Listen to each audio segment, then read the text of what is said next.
Assalamualaikum warahmatullahi wabarakatuh. Alhamdulillahirabbil alamin wal 'aqibatu lil muttaqin wala 'udwana illa 'alal zalimin. Wassalatu wassalamu ala asyrafil anbiya'i wa sayyidil mursalin habibina wa syafi'ina Muhammadin sallallahu alaihi wasallam wa ala alihi wa ashabihi wa azwajihi wa dhurriyyatihi wa man sara ala nahjihi ila an yaquma an-nasu lillahi rabbil alamin. Rabbi shrah li sadri wa yassir li amri wahlul 'uqdatam min lisani yafqahu qawli. Amma ba'du. Hadratal muhtaramin wal mukarramin, para alim, para ulama, para asatidz, para guru. Dan tidak saya sebutkan namanya satu persatu, namun tidak mengurangi rasa ta'zim kepada saya. Segenap pengurus DKM Masjid Haqqul Yaqin yang saya muliakan, hadirin dan hadirat jamaah salat subuh rahmatullah.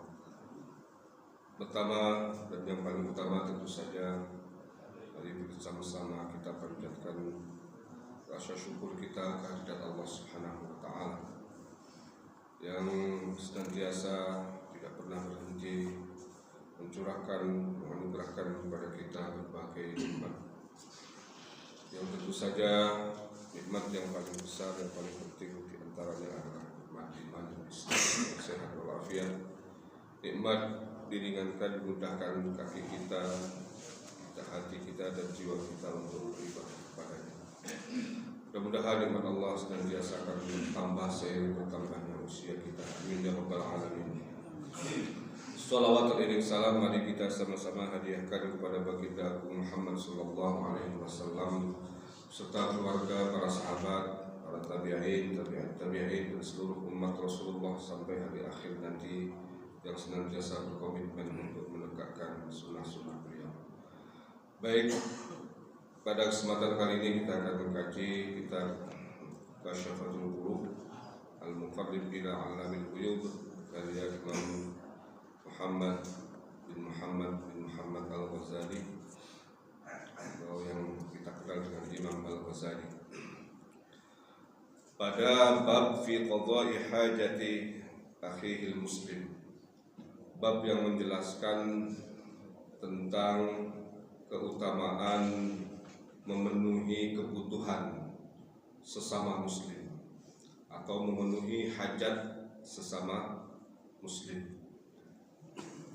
Saat ini bangsa kita sedang berduka, hampir 1 bulan sudah berjalan. Duka itu masih tetap ada karena recovery dan rekonstruksi itu butuh waktu yang panjang. Bahkan Pak Yusuf Kala memprediksi dengan cara seperti ini bisa jadi 10 tahun, 15 tahun ke depan belum tentu bisa direcovery karena penanganannya yang lambat. Tentu saja Islam bukan semata-mata agama di mana orang bisa dianggap sukses ketika dirinya secara pribadi sukses. Islam tidak menganggap seseorang itu bernilai dan diapresiasi oleh Allah ketika dalam hidupnya yang dia pikirkan adalah dirinya sendiri saja.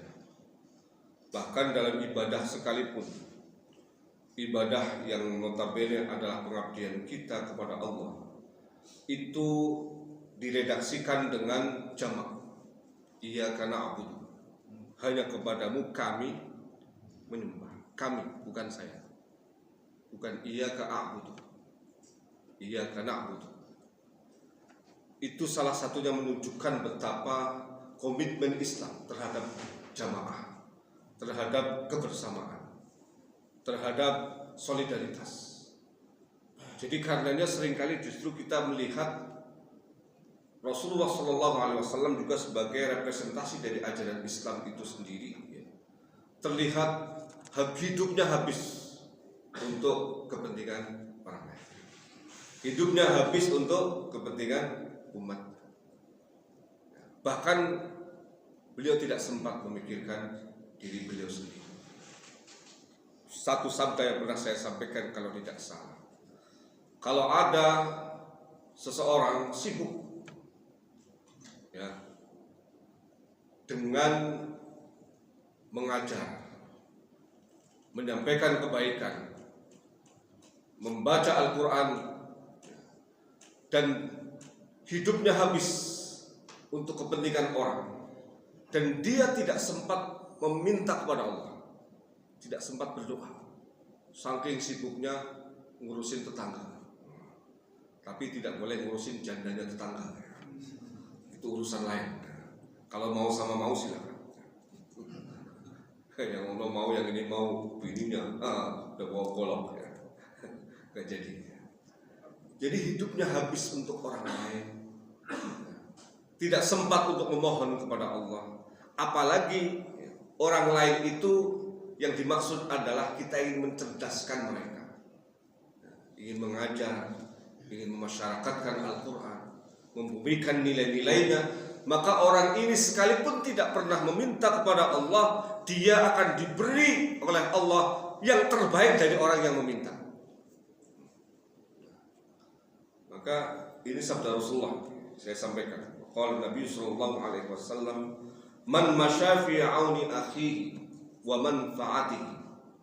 Barang siapa berjalan, maksudnya bukan hanya berjalan, maksudnya melakukan, melaksanakan pertolongan kepada saudaranya sesama muslim dan memberikan manfaat kepadanya, falahu thawabul mujahidina fi sabilillah, maka orang tersebut akan mendapatkan pahala jihad fi sabilillah.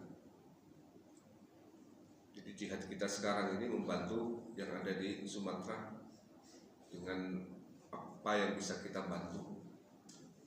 Doa kalau memang tidak ada, uang sebesar apapun yang bisa kita dermakan, dan berderma, berbagi, tidak harus menunggu kaya. Justru kalau sudah kaya biasanya nggak jadi. Kenapa Pak? Kalau masih miskin uangnya cuma 100.000, dikasih 50.000, dikit apa banyak Pak? Dikit. 50.000 dikit, tapi itu 50% dari harta kita. Banyak nggak? Banyak. Jumlahnya sedikit tapi nilainya banyak menurut kita. Karena kita miskin. Uang cuma 100.000, dikasih 50.000, 50% dari seluruh harta, besar sekali. Tapi kalau sudah kaya, hartanya berapa? 1 miliar, dikasih 500 juta, kira-kira mau nggak? Nggak jadi. Nggak mungkin. Orang ngasih 500 juta, blah begitu aja. Waduh, ini 1 miliar kasih separuhnya. Ternyata kalau kita bersedekah menunggu kaya, bisa jadi malah tidak jadi. Jadi yang bisa kita lakukan seberapapun itu. Karena apa? Nilainya sama dengan jihad fisabilillah. Bahkan Rasulullah sallallahu alaihi wasallam ini, man qada li akhihi muslim hajatan, siapapun orang yang menunaikan hajat, kebutuhan sesama muslim, apapun itu kebutuhannya, tidak harus materi, materi bisa jadi lebih penting. Misalnya sakit, dibawa ke rumah sakit, kita nggak modal apa-apa, manggil ambulan, yang biaya juga keluarganya, tapi kita yang sibuk. Itu namanya qadaul hajat juga. Tidak harus berbentuk materi. Apa? Kalau ada orang memenuhi hajat sesama muslim, kuntu waqifan inda mizanihi, maka Rasulullah itu akan berdiri memonitor timbangan amalnya nanti di hari mahsyar, di hari hisab. Jadi dipantengin sama Rasulullah, ditungguin. Ini orang senangnya ngurusin kebutuhan orang lain, sibuk di dunia membantu orang. Itu oleh Rasulullah timbangan amalnya itu dipantengin, dimonitor. Beliau berdiri di situ, tujuannya apa? Fa in rajjaha, kalau amal kebaikannya lebih banyak dan dia menjadi ahli surga, Rasulullah biarkan, sudah masuk surga. Wa illa, tapi kalau ternyata timbangan amalnya kurang sehingga dia harus masuk neraka, apa? Syafa'tu lahu, maka orang ini akan aku berikan syafaat. Allah, ini memang timbangan amalnya kurang, tapi orang ini gemar bantu sesama. Saya yang tanggung jawab, ya Allah. Saya syafaati dia. Angkat derajatnya, ya Allah. Jangan biarkan orang ini menderita ketika dia dalam hidupnya ngurusin penderitaan orang. Jadi begitu apresiatifnya Islam terhadap ibadah-ibadah sosial ini, sehingga saya pernah sampaikan juga kalau tidak salah di akhir surat At-Talaq, di akhir surat Al-Munafiqun, ya, itu setiap orang mukmin yang meninggal itu pasti minta tangguh sama Allah ketika dia mau diambil nyawanya. Laula akhartani ila ajalin qarib. Semuanya, mau itu orang paling soleh, paling ahli ibadah, atau orang yang paling durhaka kepada Allah, semuanya minta ditangguhkan walaupun cuma sebentar. Laula akhartani ila ajalin qarib. Ya Allah, jangan matiin sekarang deh, bentar lagi, tunggu deh sehari, kalau kakak juga setahun nggak apa-apa ya. Kalau kakak sekalian aja 10 tahun, itu namanya bukan nunggu ya. Itu kayak waiting listnya mau haji ya. Panjang banget ya. Sampai berpuluh-puluh tahun ya. Pasti minta tangguh. Terus kalau kemudian ditangguhkan, walaupun kejadian seperti itu jarang, kalau sudah ditetapkan la yastakhiruna sa'atan wala yastakhirun. Tapi semuanya minta tangguh. Apa? Kalau ditangguhkan, fa as-saddaq, maka aku akan bersedekah. Tidak fa usolli, tidak saya akan sholat. Saya tidak mengatakan fa ahujja, saya akan haji, atau fa aqtabil, saya akan umrah. Tapi fa as-saddaq, saya akan sedekah. Mengapa? Hitung-hitungannya ya. Itu Pak, kalau sedekah, katakanlah sedekah biasa saja 10 kali pahalanya, ya kan?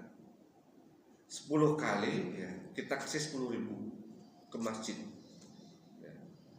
Fisabilillah itu 700. Ini ke orang saja biasa, kasih 10.000 kali 10, 100.000. Uang 10.000 kemudian dia bawa pulang, dia gunakan untuk makan anak istrinya. Walaupun tidak semuanya, tapi di antara yang dibeli itu ada uang kita. Itu sudah memenuhi kebutuhan keluarga, mengisi perut mereka. Padahal Rasulullah pernah bersabda ada 2 amal yang nilai pahalanya sama dengan ibadah haji mabrur. Rasulullah ditanya, apa 2 amal itu? Yang pertama, it'amut ta'am, memberikan makanan orang yang perutnya sedang lapar. Itu pahalanya kayak haji mabrur, sama timbangan amalnya, nilainya. Kok besar sekali? Iya. Karena apa? Dampak daripada perut yang lapar. Kalau 1 orang bisa bikin onar 1 kampung, yang lapar 1 juta, gimana coba? Bisa jadi chaos, bisa jadi konflik horizontal, bisa jadi negara bubar gara-gara orang perutnya lapar. Sehingga apa? Sebenarnya ketika kita membantu perut orang-orang yang lapar ini, ya sedang membantu masyarakat, sedang membantu bangsa, sedang membantu umat. Supaya apa? Stabil kondisinya, tidak kacau, tidak chaos. Nah itu kan sama dengan memberikan ketentraman kepada semua kalangan. Makanya pahalanya gede banget. Jadi bukan hanya sekedar memberikan makanan, tidak, tapi semua kejahatan, termasuk kejahatan yang paling mengerikan, yang paling besar. Sumbernya dari mana, Pak? Dari perut yang lapar. Bukan dari otak yang agak beres. Kalau otak agak beres, perutnya kenyang, aman. Ya. Tapi kalau perutnya lapar, otaknya seberes-beresnya otak. Ya. Orang ini sudah dididik sedemikian rupa, tapi perutnya lapar. Dia berani bunuh orang supaya perutnya terisi. Maka kalau orang membantu, ya, terutama orang-orang yang sedang lapar ini, sejatinya dia membantu kemanusiaan itu sendiri. Maka wajar kalau dinilai oleh Rasulullah amat sangat tinggi. Jadi orang kalau sedekah, ya, 2.000, 1.000 di Pak Ogah itu, tapi dari itulah dia kemudian nggak malak. Dia kemudian tidak nyopet, dia tidak ngerampok, ya, tidak membebani orang, tidak membuat resah orang lain. 1.000, 2.000 yang kita berikan kepada mereka itu telah menenteramkan seluruh masyarakat yang ada di sekitar situ. Ya enggak, Pak? Maka solidaritas yang seperti ini ketika dibangun, ya, oleh Islam, ya, maka subhanallah, ya, dampaknya akan sangat luar biasa. Jadi karenanya Rasulullah saja sampai bela-belain khusus untuk orang-orang yang kerjaannya, aktivitasnya, amalnya sehari-harinya itu adalah kepentingan orang lain, maka akan ditongkrongin oleh beliau. Jangan sampai ini dirugikan. Kalau yang lain boleh, bahkan bisa jadi ustadz tapi kerjanya ngomong doang, bantu kagak pernah. Dibantu terus, diaplopin terus, tapi gak pernah ngasih orang. Itu Rasulullah gak peduli, biarin aja dia ngomong doang kok. Ya. Bisa jadi orang ilmunya tinggi banget, tapi retorika, omong-omong, asbun, gak ada buktinya. Ya, ini dibiarkan oleh Rasulullah. Tapi orang hidupnya habis ngurusin masjid, hidupnya habis ngurusin panti yatim, panti jompo, hidupnya habis untuk pendidikan, untuk ngajar Al-Quran, guru ngaji. Ini orang-orang yang nanti oleh Rasulullah akan ditongkrongin. Jangan sampai orang-orang ini rugi. Maka memang hidup, ya, yang paling bermakna adalah, saya mengatakan hablum minallah, hablum minan nas. Ada satu lagi sekarang yang sangat urgen, Pak. Apa? Hablum minal alam. Ini yang sekarang ini seharusnya perlu ditekankan. Karena banyak orang hubungannya baik sama Allah, sama manusia, tapi buang sampah sembarangan. Buang sampah di jalanan, ber kemana-mana, mobilnya Alphard, tapi sampah buah pisang dilemparin ke jendela. Ngaplok orang yang lagi kena naik motor, nggak pakai helm, kena mukanya, nutupin matanya, nggak lihat ke depan. Apa yang terjadi? Kecelakaan, mati. Kalau toh tidak mati, sampah-sampah yang berserakan itu, Pak, bikin dunia ini menjadi penuh dengan penyakit. Lingkungan kita menjadi kotor dan kumuh, dan itu akan mendatangkan penyakit. Jadi hablum minal alam itu sama ibadah, ya, yang bernilai sosial, yang tidak kalah penting dengan tadi menolong sesama manusia dalam bentuk materi, dalam bentuk doa, dalam bentuk tenaga. Itu adalah menolong sesama manusia dengan cara menjaga lingkungan. Kalau kita nanam pohon, satu saja kita tanam pohon, itu kita menciptakan oksigen untuk nafas tetangga kita, untuk membantu membersihkan udara di sekeliling kita. Dan kemudian karbonnya yang kotornya, bekas-bekasnya semua diserap sama pohon-pohon itu. Satu pohon saja itu sudah membantu sesama. Maka Al-Quran itu, ya, ketika bicara tentang alam semesta ini, Allah tatghaw fil mizan, tolong kalian semua jangan melewati ukurannya. yang ukurannya itu sudah seperti ini, hutan itu harusnya rasionya dengan tempat tinggal manusia dan lain-lain itu sekian persen. Tolong itu dijaga, jangan dirusak. Karena itu mizan, timbangannya itu sudah didesain oleh Allah sedemikian rupa dari awal penciptaan. Jadi semuanya Pak, ada mizannya di situ, ukurannya itu sudah pasti. Sehingga ketika ukuran-ukuran itu dirusak, ya, maka apa yang terjadi? Kita lihat. Ini baru satu wilayah. Kalau kemudian anomali cuaca ini terjadi di seluruh Indonesia, sebenarnya tinggal nunggu giliran. Di tempat saya di Guci itu Pak, 2 kali itu. Di daerah Tegal itu Pak, lagi viral itu. Itu kenapa? Di atasnya itu digundulin. Buat pembalakan kayu, dijual-jual itu kayunya. Nah itu masih di bawah karena sungainya memang di bawah, belum meluap ke pemukiman. Tapi suatu waktu, kalau sudah gundul semua, tunggu saja. Nah ini sebenarnya apa? Dalam konteks yang kita bahas ini, membantu sesama itu tidak harus dalam wujud ngasih uang, ya, tapi membantu melestarikan alam. Itu bisa jadi di masa sekarang Pak jauh lebih urgen dibandingkan misalnya kita menggalang dana dalam jumlah besar. Karena dana dengan jumlah triliunan berapapun itu, ketika satu kali bencana, itu pernah dihitung-hitung oleh ahli itu. Misalnya sawitnya dapat berapa, nikelnya dapat berapa, batu baranya dapat 1000 triliun. Tapi begitu satu kali bencana, biayanya 2000 triliun. Jadi kita ini terkadang serakah tamaknya itu kebangetan gitu. Semuanya harus dirambah. Dan hutan itu adalah paru-parunya bumi kita. Apalagi gunungnya itu pasak buminya, pakunya Pak. Kalau gunungnya juga digundulin, paru-parunya hilang, pasaknya, pakunya juga jebol.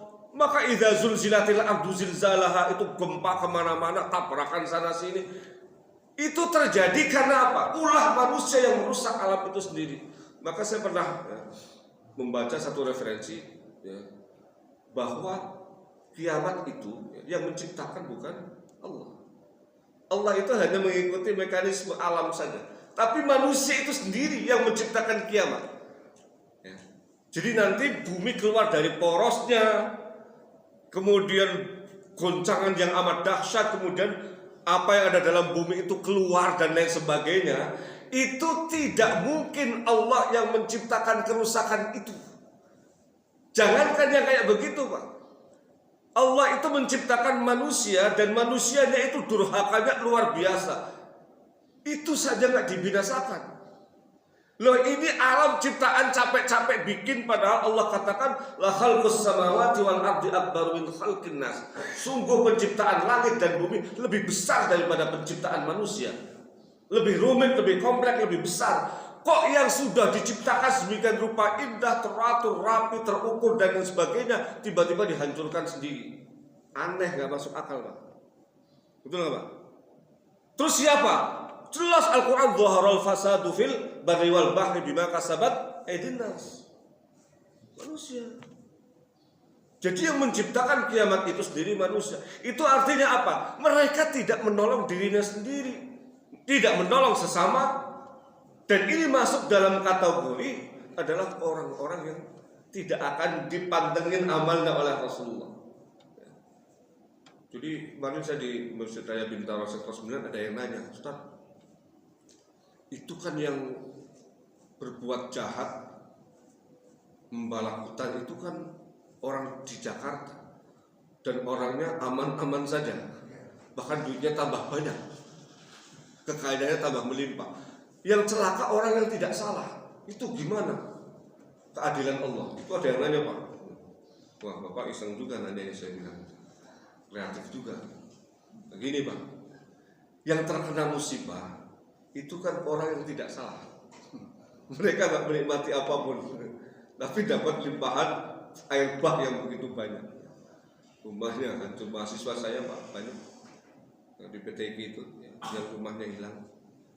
Nah, tapi alhamdulillah keluarganya selamat ya. Tapi rumahnya pada hilang, kerjaannya sudah nggak ada. Itu kita bantu, kita bebaskan SPP-nya, perkuliahan sampai selesai. Nah itu mereka mengira bahwa orang yang melakukan hal itu bebas dari hukuman Allah. Jadi jawaban saya begini Pak, ketika ditanya itu, Allah ketika menimpakan musibah, bencana alam termasuk di dalamnya, yamsaskum qarhun itu dalam surat Ali Imran, itu nanti di sana Allah akan memilah dan memilih Pak. Waliyumahhisallahu alladzina amanu wa yamhaqal kafirin. Dalam bencana itu nanti Allah akan memilah dan memilih siapa orang yang beriman, dan itu sekalipun terkena musibah, terdampak langsung bahkan meninggal, mereka syahid. Syahid akhirat minimal. Kalau syahid dunia kan dikubur nggak pakai apa-apa, udah langsung dikubur. Kadang-kadang malah nggak sempat dikubur, jasadnya hilang. Betul. Mereka syahid. Karena apa? Orang yang meninggal karena dizalimi oleh pihak yang lain, maka orang tersebut matinya syahid. Jadi sejatinya apa? Musibah dan bencana ini bagi orang-orang yang baik, orang-orang yang saleh itu rahmat Allah bagi mereka. Karena apa? Mereka masuk surga dengan amat sangat mudah, tanpa melalui prosedur-prosedur apapun, syahid tanpa hisab. Kita mau masuk surga harus kuliah subuh kayak begini Pak. Saya harus jauh-jauh datang dari Lawakalo. Tadi jam 3 bangun ya, 3:30 jalan gitu kan. Belum tentu masuk surga Pak. Susah masuk surga itu, repot ya. Usahanya harus maksimal. Sementara mereka sekali musibah langsung masuk surga. Apa itu bukan sayang Allah kepada mereka? Zahirnya memang menyedihkan, tapi batinnya, hakikatnya rahmat Allah. Sama seperti yang terjadi di Palestina kan. Palestina itu kan digenosida, disiksa, dianiaya. Kelihatannya zahirnya menyakitkan, menyedihkan, tapi sejatinya itu Allah kasih fasilitas surga kepada mereka jauh lebih cepat, lebih ekspres dan VIP. Kelasnya VIP Pak. Dor tembak langsung surga. Iya kan? Sementara kita yang ada di sini susah payah Pak. Jadi di balik musibah yang besar seperti itu, sebenarnya Allah ingin memilah dan memilih. Kalau orang saleh nggak usah khawatir. Keluarganya bagaimana Pak? Keluarganya sama. Itu ketika dia kehilangan orang yang dicintai, apalagi dia adalah merupakan misalnya tulang punggung keluarga, maka apa yang terjadi? Orang-orang yang ditinggalkan ini pun ketika dia bersikap sama seperti yang meninggal, orang-orang yang saleh, maka dia akan membekali diri mereka dengan sabar. Dan sabar ini pahalanya tidak terukur juga. Innama yuwaffas sabirun ajrahum bighairi hisab. Sungguhnya orang-orang yang sabar itu diberi ganjaran oleh Allah tanpa hitungan. Enggak terukur Pak ya. Saking banyaknya. Maka benar ya, ketika Rasulullah SAW itu pernah mengumumkan ada 2 orang sahabat meninggal di tahun yang sama. Satu meninggal di medan perang, satunya meninggal karena sakit. Tapi Rasulullah mengatakan yang meninggal karena sakit masuk surga duluan. Nah ini kan yang bikin aneh kan. Akhirnya sahabat bertanya, "Limadza ya Rasulullah? Kenapa justru sahabat yang meninggal karena sakit kok masuk surganya duluan dibandingkan yang syahid?" Satu syahid, satu sakit. Jangan sampai yang ketiga sangit namanya. Kalau sangit itu ya meninggalnya nggak jelas. Rasulullah akhirnya menjawab, yang meninggal karena syahid di medan perang itu meninggal sebelum bulan Ramadan. Sementara yang meninggal karena sakit, dia sudah melalui bulan kesabaran. Dia sudah diuji lahir batin kesabarannya, dan dia lulus dalam ujian Ramadan itu. Maka nilai daripada lulus ujian di bulan kesabaran bulan Ramadan lebih tinggi dibandingkan jihad fisabilillah. Nah, orang-orang tersebut Pak yang ditinggal keluarganya, ya, dan mereka tetap sabar, ya, dengan kondisi mereka seperti itu, ya, mereka akan mendapatkan apresiasi, ya, walaupun tidak dapat apresiasi dari penguasa. Itu sikap mereka. Kalau dari yang pihak yang lain jangan sikap seperti itu, salah. Kalau kemudian sikapnya tidak proporsional, mereka seperti itu, tapi pihak yang lain yang kita bahas sekarang, bagaimana kita mengulurkan tangan, bagaimana kebijakan-kebijakan yang pro kepada orang-orang yang terkena dampak itu. Ini yang pertama. Nah yang kedua, terus yang pelakunya, biang keroknya malah aman-aman saja, duitnya tambah banyak, dia kipas-kipas, ya, makan sambil bawa serutuh gitu kan, udah banget gitu.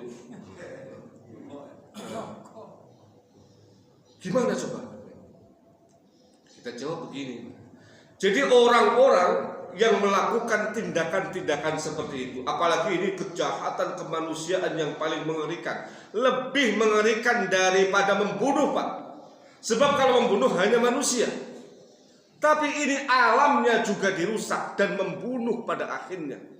Dan jangka panjang Pak, bukan jangka pendek. Bisa jadi yang dibunuh itu generasi. Ya enggak? Kalau sudah gundul kayak begitu Pak, setiap ada hujan banjir, akhirnya apa? Generasi itu. Makanya anak-anak Gen Z sekarang tuh layak marah itu kepada yang sudah tua-tua itu. Jadi bingung juga saya. Memang rata-rata di atas sudah pada tua-tua semua. Masuknya nomor 1 kan udah lansia. Jadi itu layak marah. Karena apa? Dari tindakan dan kelakuan mereka itulah anak-anak yang tidak bersalah ini kena dampak.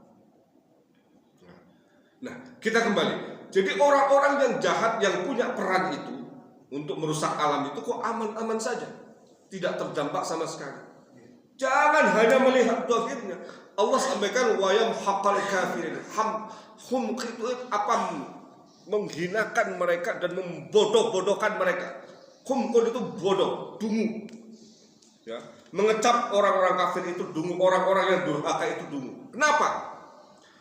Karena mereka dohirnya memang tidak terdampak.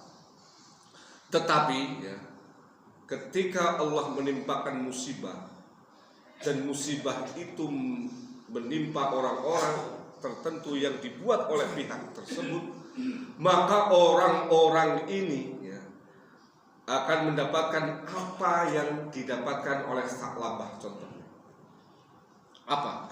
Sa'labah itu contoh Pak, itu contoh orang yang tadinya kesayangan Rasul, sampai disebut hamamatul masjid. Hamamah itu merpatinya masjid. Saking dia nginep apa itu di masjid terus Pak. Nah, itu Sa'labah bin Hatib itu. Itu tadinya tuh hamamatul masjid. Gelarnya itu saking betahnya di masjid, nginep sampai di masjid. Tapi gak kuat jadi orang miskin. Akhirnya minta terus didoakan oleh Rasulullah jadi orang kaya. 2 kali dicuekin. Kalau orang yang mikir ya, yang otaknya itu positif ya, itu pasti Rasulullah 2 kali nggak gubris, berarti nggak mau. Ada sesuatu hikmah dibalik keengganan Rasulullah untuk mendoakan Sa'labah. Tapi Sa'labah ngotot. Yang ketiga akhirnya, ya Rasulullah, doakan saya jadi orang kaya. Nanti kalau saya sudah kaya akan aku dermakan hartaku fisabilillah di jalan Allah. Dan di sini Rasulullah noleh. Tadinya ketika doakan saya jadi orang kaya nggak noleh sama sekali. Noleh, benar kamu seperti itu. Janji ya Rasulullah. Akhirnya berjanji. Rasulullah mendoakan Sa'labah, aku doakan kamu jadi orang kaya. Apa Pak? Dia akhirnya pinjam kambing sepasang. Ya, kambing sepasang. Ya. Tujuannya nanti anaknya dapat nanti paruan. Ya. Itu kan biasa bagi hasil biasa begitu Pak ya. Ya. Apa yang kemudian yang terjadi dengan 2 kambing itu Pak?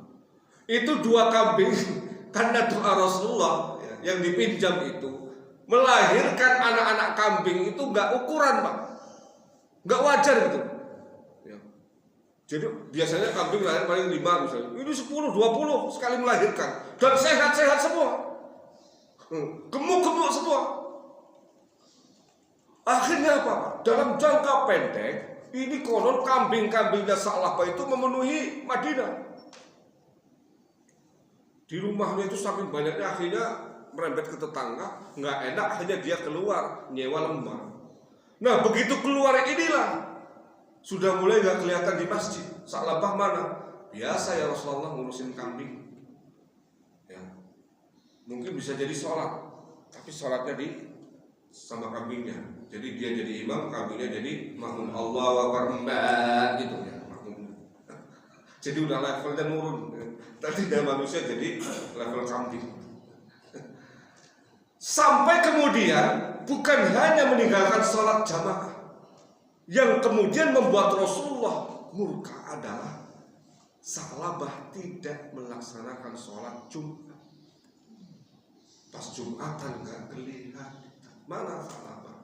Biasa sholat urusan sama kambing, kambingnya banyaknya minta ampun, gak sempat dia.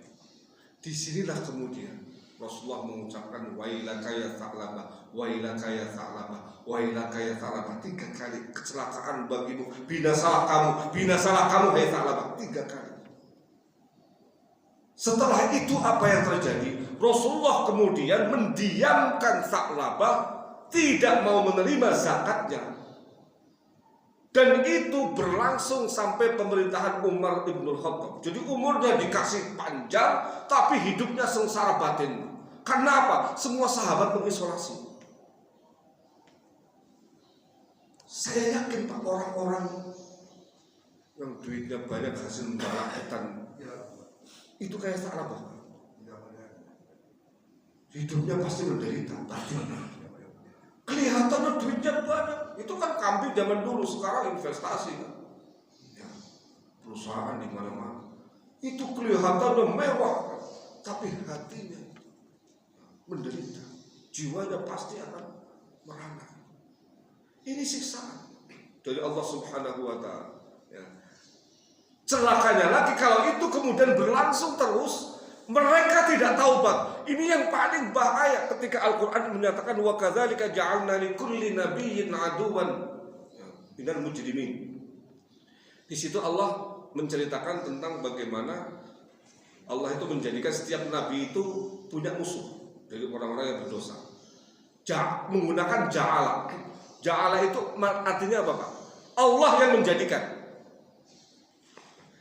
Tapi bukan berarti Allah menjadikan mereka-mereka itu akan dicap kayak Abu Jahal, kayak Fir'aun, kayak Sa'labah. Tapi karena kelakuan mereka dan mereka menikmati itu antusias, tidak ada introspeksi, dikritik marah-marah, ya. Dikasih saran malah jelek-jelekin yang ngasih saran. Kalau kayak begini adanya, itu pakai ja'ala, ya. Ja'ala itu artinya apa, Pak? Orang kalau kelakuannya sudah bejat, dikasih pengetahuan, nggak mempan, dan dia menikmati kelakuannya itu sampai menjadi akhlak, mendarah daging, maka kalau sudah sampai pada level ini, Allah akan menetapkan orang ini terus dalam kondisi tersebut. Maka menggunakan ja'ala. Ja'ala itu ketetapan Allah yang datang karena pilihan orang-orang itu. Dan kalau sudah ja'alna, itu dia tidak bisa kembali, tidak bisa tobat lagi. Nah, kalau seperti itu, Pak, ya jadi Fir'aun akhirnya, jadi Sa'labah, jadi Qarun, jadi Abu Jahal, jadi Abu Lahab, jadi Ubay bin Khalaf, dari Walid bin Mughirah. Ya. Tokoh-tokoh Quraisy itu, Pak, yang disebut Al-Qur'an innal ladzina kafaru sawa'un 'alaihim a'anzartahum am lam tunzirhum la yu'minun. Orang-orang kafir model mereka itu dikasih peringatan atau enggak bakal mempan. Sudah kelihatan tanda-tandanya. Betul, Pak? Sudah kelihatan loh. Enggak mempan. Dikasih masukan enggak mempan. Kalau sudah kayak begitu, itu na'udzubillah min dzalik. Jangan main-main. Kalau sudah Allah tetapkan itu, ya, sudah pilihan mereka, ya. Bukan Allah yang memilih, bukan. Jadinya Abu Jahal itu bukan karena Allah ingin menciptakan Abu Jahal, enggak, karena dia memilih jalannya, kemudian dia antusias di situ menikmati mendarah daging sampai kemudian Allah, oke, itu pilihan kamu, aku tetapkan, aku SK-kan sekalian. Fir'aun juga begitu, enggak ujug-ujug jadi Fir'aun, enggak, pilihan dia kan di SK-kan pada akhirnya jadi pelajaran bagi umat-umat setelahnya. Disebut-sebut kejelekannya terus Pak sepanjang masa, betul. Itu nanti orang-orang tersebut akan dikenang oleh generasi setelah ini. Nah, ini mbah kita ini, pemimpin-pemimpin kita ini, ya, yang lampau ini, yang bikin alam ini rusak, ya, yang bikin kacau bangsa ini. Itu siksaannya. Jadi kelihatannya musibah yang terjadi ini merugikan orang-orang yang ada di sana saja.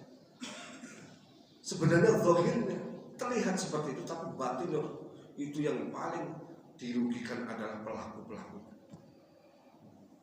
Dan jangan jumawa. Ketika Allah berkehendak, seberkuasa apapun, sehebat apapun, ya, sebanyak apapun uangnya, akan mempan di hadapan kekuasaan Allah Subhanahu wa Ta'ala. Maka saya seringkali menyampaikan, ya, sugesti, ya, kepada orang-orang yang suka bertanya kepada saya, Ustaz, gimana dokter?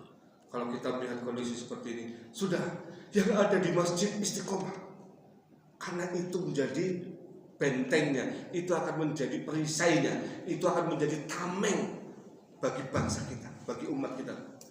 Saya yakin kok yang ada di sini yang masih meneteskan air mata kalau doa, yang masih baca Qur'annya itu masih istiqomah, ya, wiridnya, zikirnya masih ajak, sholawatnya masih jalan terus, itu masih banyak Pak di negara kita. Orang-orang itulah nanti akan menjadi perisai, menjadi tameng, menjadi filter bagi bangsa kita, sehingga apa? Murka Allah nggak turun. Sebab kalau sudah turun Pak, itu nggak peduli mau yang soleh, mau yang toleh, mau yang baik maupun yang geblek, semuanya akan disapu. Wattaqu fitnatan la tusibanna alladziina zalamu minkum khassah. Itu Al-Quran sudah menetapkan. Takutlah kalian kepada fitnah yang tidak hanya menimpa orang-orang yang zalim secara khusus, tapi juga menimpa orang-orang yang lain. Ini gambaran yang di Sumatera juga yang terdampak, malah bisa jadi orang-orang baiknya yang kena, yang tidak baiknya aman. Tapi itu tadi saya sampaikan, itulah gambarannya. Kita kembali kepada tema kita. Jadi menolong sesama manusia itu diantaranya adalah menolong tempat di mana kita tinggal. Dan itu di era sekarang barangkali Pak lebih urgen. Karena apa? Bisa jadi orang kalau sekarang ini nggak punya uang, nggak punya beras, masih ada yang suka bantu tetangga, masih ada orang-orang sedekah. Tapi kalau alam yang rusak, siapa yang bisa bantu Pak? Ada yang bisa menciptakan pohon? Ada nggak? Ada yang bisa menciptakan gunung, menciptakan hutan, menciptakan ekosistem yang ada walaupun kecil-kecil, coba bunga-bunga kecil di depan rumah kita, bisa? Nggak ada. Satu pun tidak ada yang bisa melakukan. Terus kalau itu semua kemudian dirusak, bagaimana mengembalikannya? Nggak bisa, nggak ada yang bisa. Terus kenapa ente berani-berani merusak? Padahal Allah Subhanahu wa Ta'ala sebenarnya ceritakan ini kisah tentang Nabi Ibrahim. Allah itu saking sayangnya sama ciptaannya. Jadi ada dua orang, itu umatnya Nabi Ibrahim. Itu didakwahi oleh beliau, bukannya menerima, menolak, tapi sambil nyinyir, sambil ngenyak, sambil membalas dengan cara-cara yang amat sangat membuat penyampainya itu mangkal. Nabi Ibrahimnya sudah kelewatan marahnya.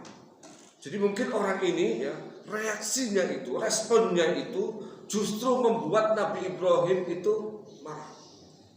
Dan itu berkali-kali Pak, bukan hanya satu kali. Sampai kemudian Nabi Ibrahim sudah tidak kuat lagi, ya, berhadapan dengan keduanya. Sudah melewati batas kesabaran beliau. Nabi Ibrahim sampai lewat sabarnya, berarti memang dua orang ini memang kebangetannya luar biasa. Sampai kemudian apa? Nabi Ibrahim memohon pada Allah, ya Allah, saya nggak bisa dinangani dua orang ini. Kelakuannya udah nggak karu-karuan, udah melewati batas kesabaran saya. Matikan aja ya Allah. Bunuh saja dua-duanya. Ini Nabi Ibrahim sang pemanggilnya, minta dua orang itu dibunuh oleh Allah. Apa kemudian? Allah, karena kamu yang minta, kamu kan kekasihku. Khalilur Rahman, Nabi Ibrahim kan kekasih Allah. Yang meminta kekasih, dia masa ditolak oleh kekasihnya.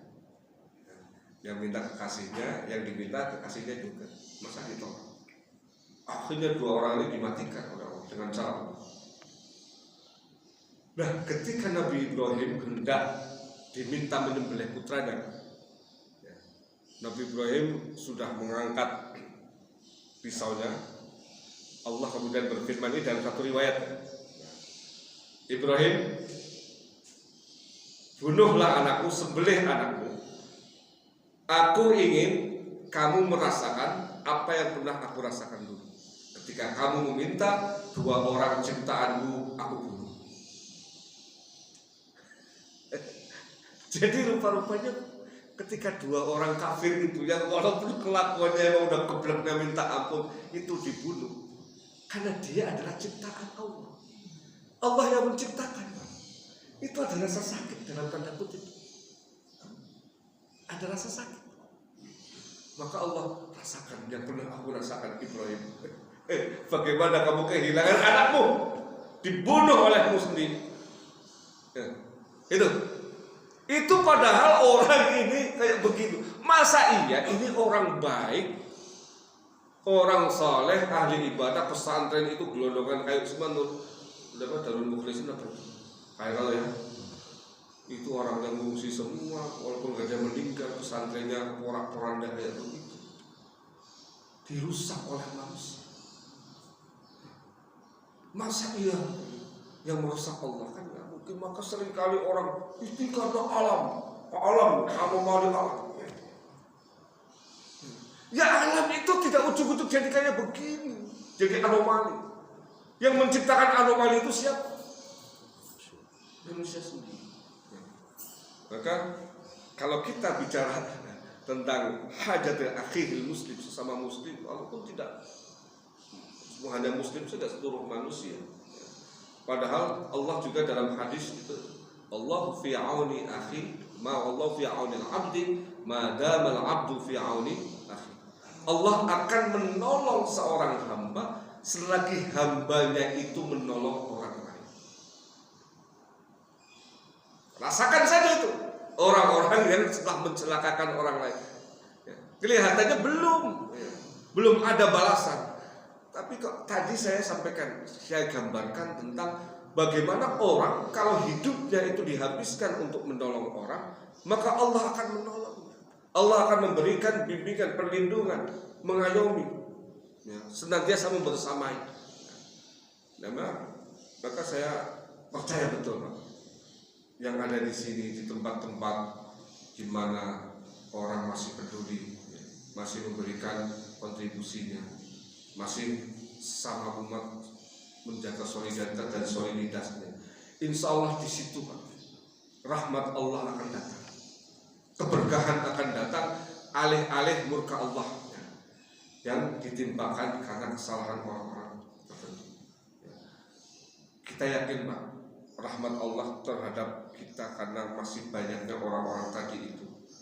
Toh yang melakukan, kalau kita prosentase, Pak, itu yang duitnya sampai triliunan gak berseri, itu jumlahnya berapa sih? Gak ada 1% kan dari penduduk Indonesia. Nah, tapi 1% itu menghancurkan semuanya. Jadi 99% insya Allah masih orang-orang baik, orang-orang yang masih tulus, orang-orang yang masih punya komitmen kebangsaannya masih ada, komitmen keumatannya masih ada, sehingga mereka semua tengadahkan tangannya ke langit, Allah insya Allah akan menjawab. Baik, kita bacakan lagi beberapa hadis barangkali. Ada hadis juga dari Rasulullah SAW, ya. Man sa'a li akhihil muslim fi hajatin.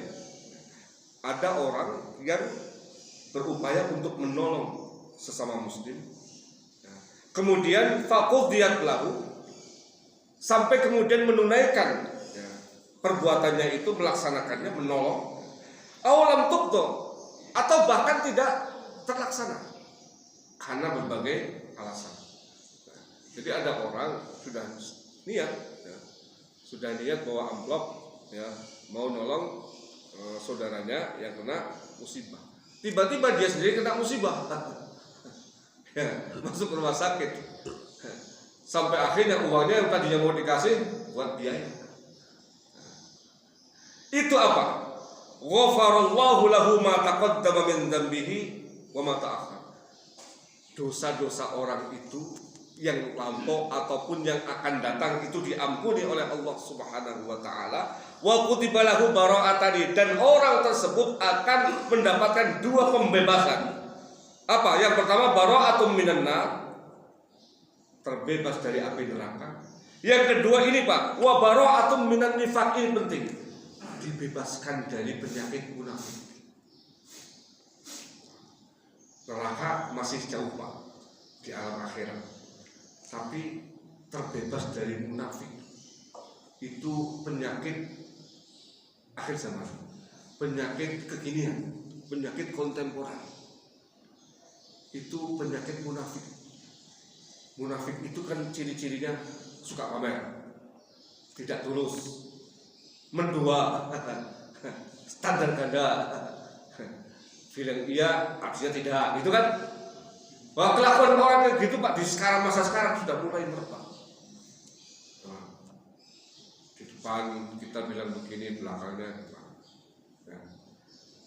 Karena munafik perilaku ini Pak, ini adalah satu penyakit yang ada dalam diri setiap orang, bukan hanya orang-orang kafir, orang Islam, bahkan bisa jadi orang yang kelihatannya taat sekali, tapi ketaatannya itu kamuflase. Karena apa? Dia ingin pamer sama orang. Itu juga munafik. Riya kan penyakitnya orang munafik. Yura'unan nasa innal munafiqina yukhadi'una Allah wa huwa khadi'uhum wa idza qamu ila sholati qamu kusala yura'unan nasa. Mereka riya, pamer. Nah, penyakit pamer ini sudah menggejala. Cara menghilangkannya apa? Sering bantu orang. Kalau bantu orang dipuji pertama kali bisa jadi terbang, itu riyanya masih ada. Tapi kalau berpuluh-puluh kali, beribu kali bantu, dipuji, gak mempan, riyanya hilang, penyakitnya hilang. Ya, kenapa penyakit riya itu muncul? Karena kita dipuji dan baru 1 kali.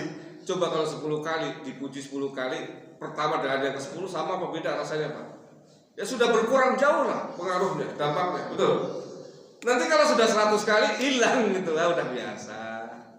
Itu akhirnya kayak siapa? Kayak Imam Syadili. Imam Asyadili itu pendiri Thariqah Syadiliyah. Itu pernah Pak dipuji sama muridnya. Ini orang-orang sekarang gak kuat. Masuk yang di atas barangkali dipuji-puji terus, jadi gak kuat itu. Dipuji sama muridnya, Imam, Anda itu hebat sekali. Tahu nggak muhibbin Anda itu? Orang-orang yang mencintai Anda itu ribuan, jutaan bahkan di seluruh dunia, itu mencintai Anda. Jawaban Imam Asyadili begitu santai, tidak ada sama sekali respon yang kemudian menyebabkan beliau itu merasa bangga.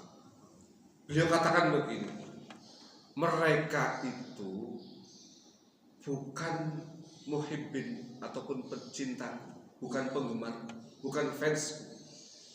Mereka bukan mencintai aku, tapi mencintai Allah melewati aku. Apa? Saya bukan subjek, tapi saya objek. Saya korban. Ngapain bangga? Karena sebenarnya yang dia cintai, mereka cintai itu Allah. Cuman saya jadi perantara. lewat saja. Enak nggak Bang? Orang kalau begini, ini berarti munafiknya sudah hilang. Ciri-ciri orang munafik kalau dipuji, dianya yang hilang. Hilang identitasnya, sudah nggak jelas tadi. Saya kemana? Akhirnya apa? Ya sudah semuanya dilakukan.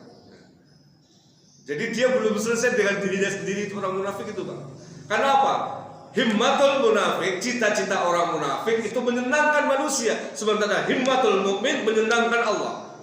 Cita-cita orang mukmin itu menyenangkan Allah, sementara cita-cita orang munafik menyenangkan manusia. Sama apa beda Pak? Ya beda banget itu. Kalau menyenangkan manusia, waduh, mau berapa manusia yang kamu senangkan, yang kamu buat senang? Gak cukup hidup kamu 1000 tahun kalau ingin menyenangkan 1000 orang saja.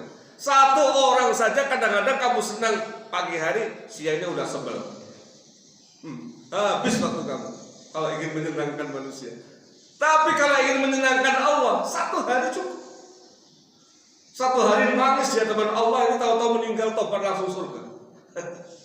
Padahal sehari-hari sebelumnya puluhan tahun dia maksiat terus. Betul? Kamu bahkan cukup waktu 1 hari, bahkan bisa jadi kurang.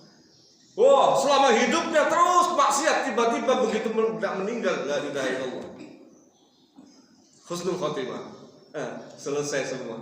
Yang lain-lain itu hapus semua dosanya, dihapus oleh la ilaha illallah. Menyenangkan Allah itu dalam tanda kutip mudah. Waktunya juga tidak harus panjang. Tapi menyenangkan manusia beribu-ribu tahun, itu suka gak dapet. Dan istri kita aja belum tentu senang terus sama kita. Jangan Bang. Itu orang yang selama ini mendampingi kita bersama kita siang malam, itu aja sulit untuk dibuat senang terus.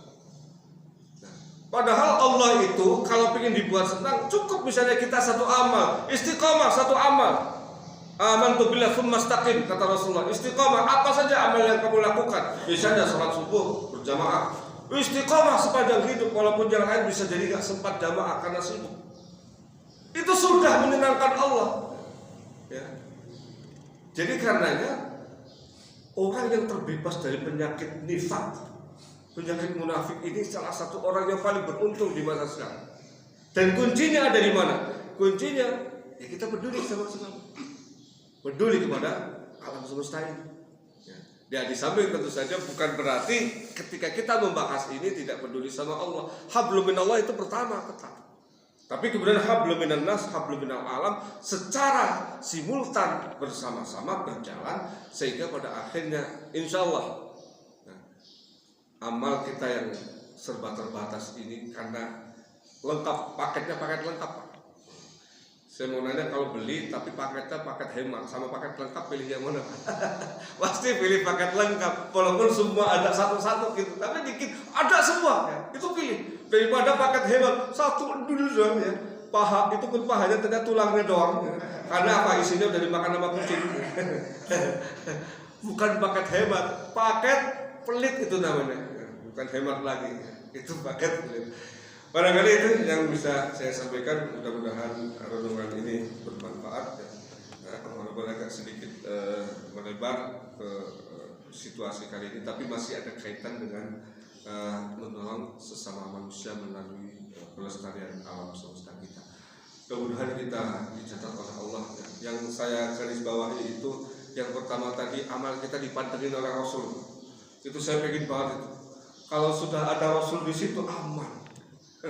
Sudah ada dipandengin di situ karena kita ngurusin orang, itu Rasul yang mandangin. Yang kedua, kita terbebas dari penyakit munafik, penyakit akhir zaman, yang itu tidak semua orang bisa sukses. Ya, mudah-mudahan kita semua yang ada di sini ya bisa sukses untuk mendapatkan fasilitas-fasilitas yang disediakan oleh Rasulullah SAW. Silakan kalau ada yang ditanyakan sebelum kita tutup. Sudah 1 jam. Tidak ada sekarang. Jadi melihat ini sejarah Al-Abah kan. Dia belum punya, sekarang hartanya banyak, bisa dituangkan. Terusnya kan menjadi nikmat itu. Makanya menjadi celaka.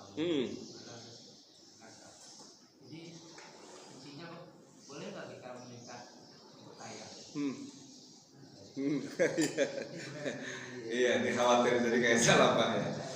Jadi Rasulullah itu ketika diminta oleh Sa'labah mendoakan dia, itu kan beliau itu ketika melihat umatnya, melihat person itu masing-masing itu sudah tahu karakternya.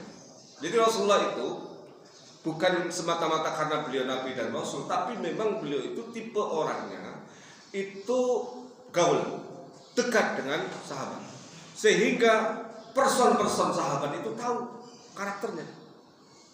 Rasulullah tahu Sa'labah ini nggak kuat kalau mendapatkan ujian harta. Makanya dua kali Rasulullah itu berpaling, nggak gubris. Itu sebenarnya, maka saya sampaikan tadi, kalau Sa'labah itu positif akalnya, dia gunakan betul-betul, maksimalkan, itu pasti nggak akan minta yang ketiga. Tapi ini orang memang sudah terobsesi dengan harta.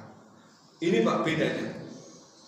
Imam As-Sadili tadi yang saya sebutkan itu pernah berdoa, doanya begini, Allahumma ja'alil dunya fi aidina.